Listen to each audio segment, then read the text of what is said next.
नमस्कार दोस्तों, आज के हमारे इस वीडियो में हम आपके लिए भोलेनाथ और माता पार्वती की एक पावन कहानी लेकर आए हैं।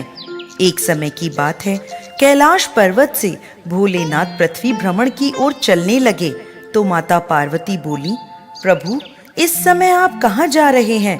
भोलेनाथ बोले, पार्वती जी सावन का महीना चल रहा है, मैंने सोचा थोड़ा पृथ्वी भ्रमण कर आऊं। पार्वती जी बोली, आप अकेले ही जाएंगे? चलिए मैं भी आपके साथ चलती हूँ। महादेव बोले, पार्वती जी पृथ्वी लोक पर घूमते घूमते आप थक जाएंगी, इसलिए आप कैलाश पर ही आराम करें। लेकिन पार्वती जी नहीं मानी और हठ करने लगी। तब महादेव और माता पार्वती भेष बदलकर पृथ्वी लोक पर पहुंच गए।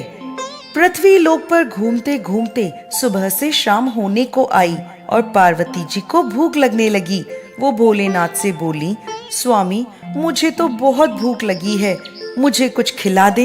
ये सुनकर भोलेनाथ बोले, पार्वती जी अब यहाँ मैं आपको क्या खिलाऊं? पार्वती जी बोली, प्रभु मुझे तो खीर खांड का भोजन करना है।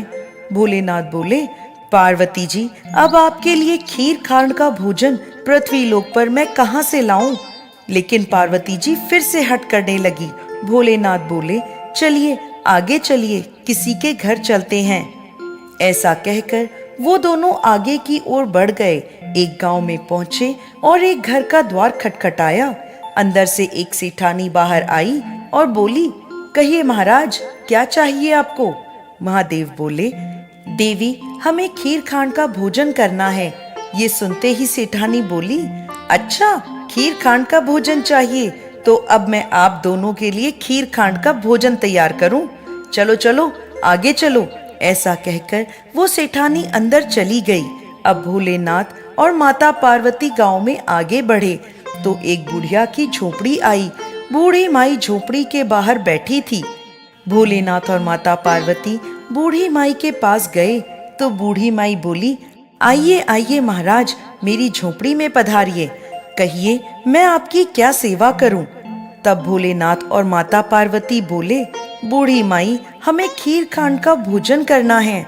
ये सुनते ही बूढ़ी माई बोली, आप जरा देर बैठिए, मैं अभी लेकर आती हूँ। ऐसा कहकर बूढ़ी माई हाथ में एक लोटा लेकर गांव की ओर जाने लगी।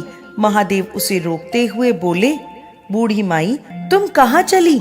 तो बूढ़ी माई बोली, प्रभु दूध चावल और खांड लेने जा रही हूँ। महादेव बोले, बूढ़ी माई पहले अपने घर में तो देख लो, दूध चावल और खांड के बर्तन भरे हैं।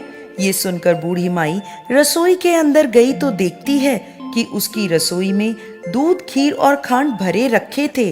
बूढ़ी माई ने एक हांडी में खीर चढ़ा दी। इसके बाद भोलेनाथ और माता पार्वती को भोग लगाया। उन्हें खीर खांड खिलाकर बूढ़ी माई बोली, महाराज यहाँ तो बहुत सारी खीर बची है, मैं एक अकेली प्राणी इतनी सारी खीर का क्या करूंगी? मेरे घर में तो कोई भी नहीं है, मैं तो अकेली हूँ। भोलेनाथ बोले, बूढ़ी माई क्यों बातें बनाती है? अंदर जाकर देख, तेरा तो पूरा परिवार बैठा है।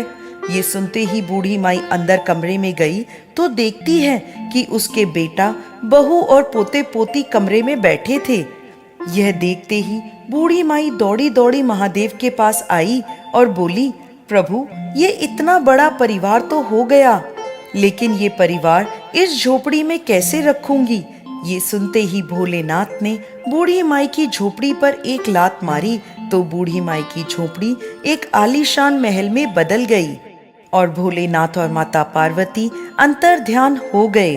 अब बूढ़ी माई खीर के कटोरे भर भर कर सारे गांव में बांटने लगी।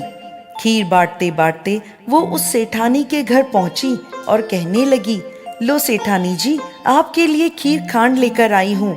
सेठानी बोली, अरे बूढ़ी माई तेरे घर में खीर खांड भला कहाँ से आई? तो बूढ़ी माई बोली, मेरे घर माता पार्वती और महादेव स्वयं आए थे, उनकी कृपा से ये सब हुआ है। ये सुनते ही सेठानी बोली, अच्छा मेरे घर का धन तेरे घर भला कैसे आ गया? मेरे पास तो कुछ भी नहीं बचा। बूढ़ी माई बोली, ये सब तो माता पार्वती और भोलेनाथ की कृपा से हुआ है।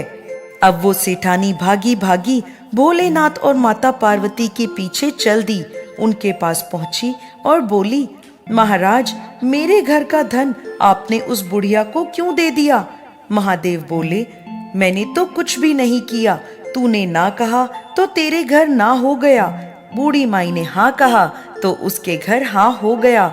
भोलेनाथ और माता पार्वती के पैरों में सेठानी पड़ गई और बोली, महाराज कुछ तो करें। तब महादेव बोले, जा, काम तेरा कोई रुकेगा नहीं और धन तेरा जुड़ेगा नहीं। ऐसा कहकर भोलेनाथ और माता पार्वती कैलाश पर्वत की ओर चले गए। जय भोलेनाथ, जय माता पार्वती।